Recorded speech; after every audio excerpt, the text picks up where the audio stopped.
Just a way to critique culture, but in a way that's often comedic. Any piece of cultural information that has been propagated from person to person. It's a way for people to communicate or to bond over laughing about something. If you still don't know what we're talking about yet, we're talking about memes.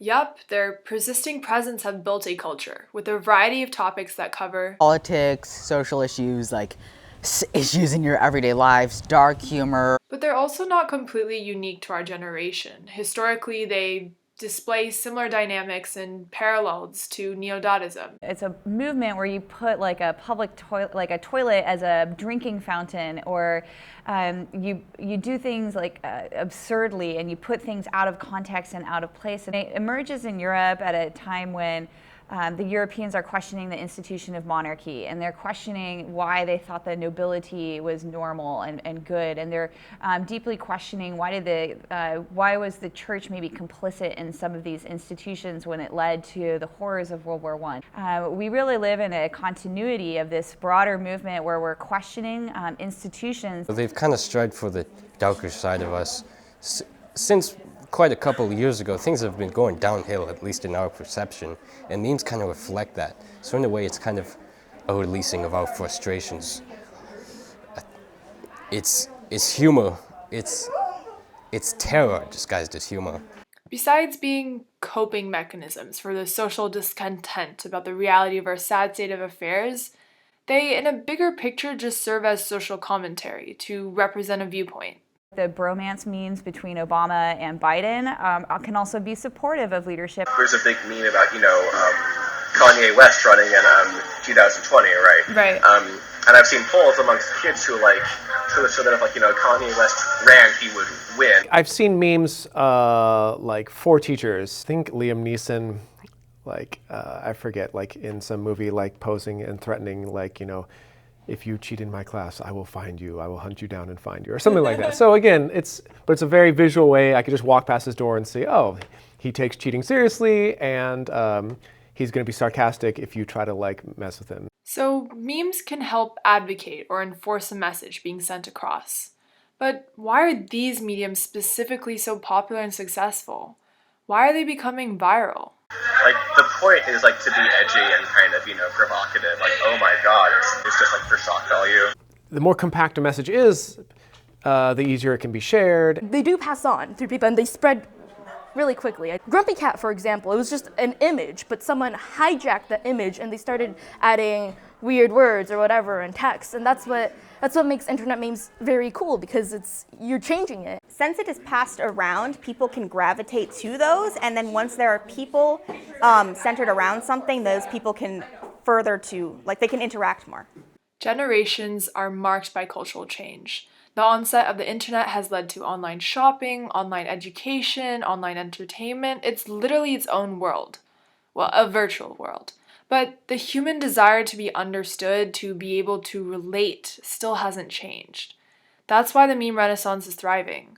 The digital interaction has led to online communities. With the internet, everything is just so spread out now that people can always find their own niche. It's kind of, I guess, a large gathering of people, but not really, because it's spread through the internet.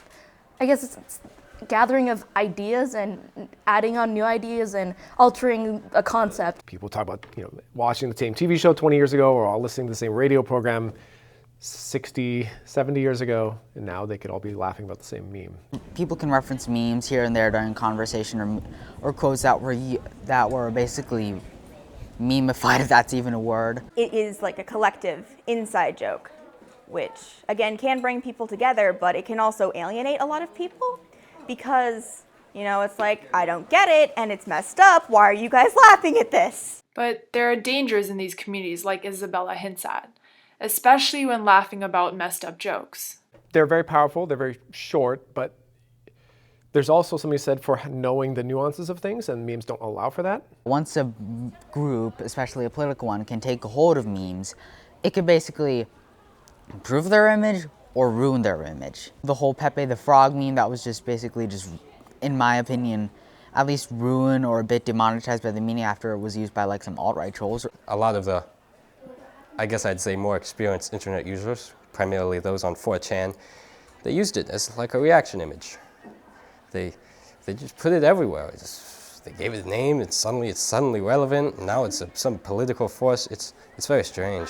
I think there is a potential for loss if the movement is only about tearing down. Dank usually means like, oh, they're high quality, or they're actually funny, or again, they're surreal, or strange. And to do that, they use a lot of methods of, using things that you might not usually expect in a meme, using tragic events and making it humorous. I think that memes are more of a symptom of a problem than a cause of it. I think that it does have a lot of negative consequences just on, just our society in general. Holocaust denial has become a meme. 9/11 memes on, r/dank memes and stuff. I don't find them shocking just because I've seen so many of them. Wouldn't be surprised if, someone on Reddit, saw the meme surrounding, the Parkland shooting and was like, hey, this is super funny. I'm gonna, shoot up the school or whatever. Gun has a subreddit. I forget what it was, but they, joke about the suicide thing. And it also, I think, draws attention to the suicides in, the wrong way, to which it might, compel students to commit suicide. Also just sure to radicalize kids into supporting far-right ideologies because they see that as that's what all the cool kids on Reddit are doing. Integrating within meme culture, I think that you'll also get just exposed to a lot of fake and misleading news as a result. The meme culture has no leaders, no organizers. Anyone and everyone can be a contributor, and that's how the culture sustains itself, through mass distribution on the internet, which is way cheaper than producing art during neo-Dadaism. Meme culture has become so integrated into our reality that it's affected how we crack jokes. We reference them in social situations and conversations as punchlines, and have developed dark senses of humor to laugh at the tragedy and absurdity through criticism. Meme culture has created communities that become powerful groups by appealing to and reinforcing this dark humor, adopting symbols such as Pepe the Frog that develop into dank and surreal memes to enforce political ideologies. An unrealized side effect to all this meme consumption is that our generation has been infected virally, with sick humor and sick memes.